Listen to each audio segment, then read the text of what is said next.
Hello everyone. දැන් අද අපේ WhatsApp group එක keshatransplant family එකේ අහලා තියෙන ප්‍රශ්න ඉතාල වැදගත්. ඒගොල්ලෝ අහනවා මේ Finasteride බොන්ඩ් තියනවලු ඒ Finasteride බොන්න එක අහිත කරයිද කියලා. දැන් ඇත්තටම ඒක අහිත කරින්න තමයි අපි කාටත් කියන්නේ Finasteride tablet එක ගන්න එපා කියලා. Finasteride tablet එක එනවා 1 mg 5 mg ඒ ආදී වශයෙන් එනවා. ඒ දෙන්නේ සාමාන්‍ය මුත්‍රාශය ලෙඩකට විශේෂයෙන් 5 mg එක. මුත්‍රාශය සම්බන්ධව තියෙනවා benign prostatic hypertrophy කියලා රෝගී තත්ත්වයක්. අන්න ඒක විසඳුම තමයි මේක. දැන් ඇයි අපි කෙස්යන් එකටත් මේ Finasteride දෙන්නේ? Finasteride දෙන්නේ කෙස්යන්නේ DHT කියලා හෝමෝන් එකක් සම්බන්ධව. මේ DHT එක අර මුත්‍රාශය රෝගයටත් සම්බන්ධයි. එතකොට අපිට කිලුත්තේ DHT අඩු කරන එක. DHT අඩු කරන්න අපි මොකද්ද කරන්නේ? Finasteride පාවිච්චි කරනවා. එතකොට Finasteride වලින් DHT නිෂ්පාදනය අඩු කරනවා. දැන් ටැබ්ලට් එක ගත්තම ඇඟ පුරාම මේ බෙහෙත විසිරෙනවා. ඒතකොට ඇඟ පුරාම THT ප්‍රතිශත අඩු වෙනවා. එතකොට ඉතින් මාංශ පේශි වර්ධනය, රැවුලේ වර්ධනය, ලිංගික පැත්තෙන් ප්‍රශ්න ඉතින් ඒවත් වෙන්න පුළුවන්. මොකද පුරුෂ ස්වභාවය අඩු වෙනවා. මොකද DHT සම්බන්ධව.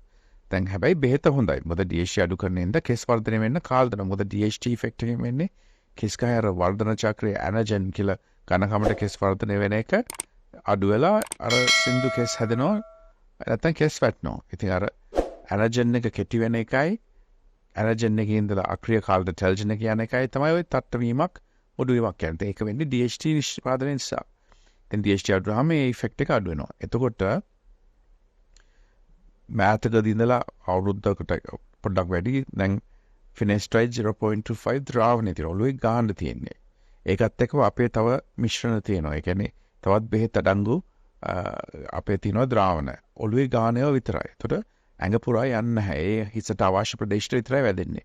ඒ බොහෝ විට දවසට එකපාරයි ගාන්නත් ඕනේ. ඉතින් ඔයගොල්ලෝ කෙස් හිටුවට පස්සේ අනිවාර්යයෙන්ම අපි වෙලා හම්බ වෙන්න. අපි ආයෙත් කිසිම අය කිරීමක් කරන්නේ නැහැ. ඒකත් එක්ක Finasteride එක ඔළුවට අල්ලනවා නොමිලේ මාසපතා. හරි ඒ වගකීමක් තියෙන ඕගොල්ලෝ අතර. ඕගොල්ලෝ එන්න ඕන, ඇවිල්ලා අපිව හම්බ වෙන්න ඕන.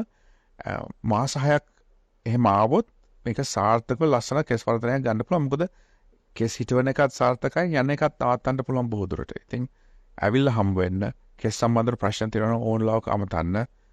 අපේ ආය කිරීමක් නැහැ. අපි මේ ප්‍රශ්න වලට විසඳුම් දෙන එකේ කිසිම ආය කිරීමක් නැහැ. 34% of Colombo district had diabetes, while another one-third had high blood sugar levels. It was found that Sri Lanka has the highest rate of diabetes in all of Asia and one of the highest in the world. 38% of Sri Lankans with diabetes have not been diagnosed. In other words, 1 million Sri Lankans do not know that they have diabetes.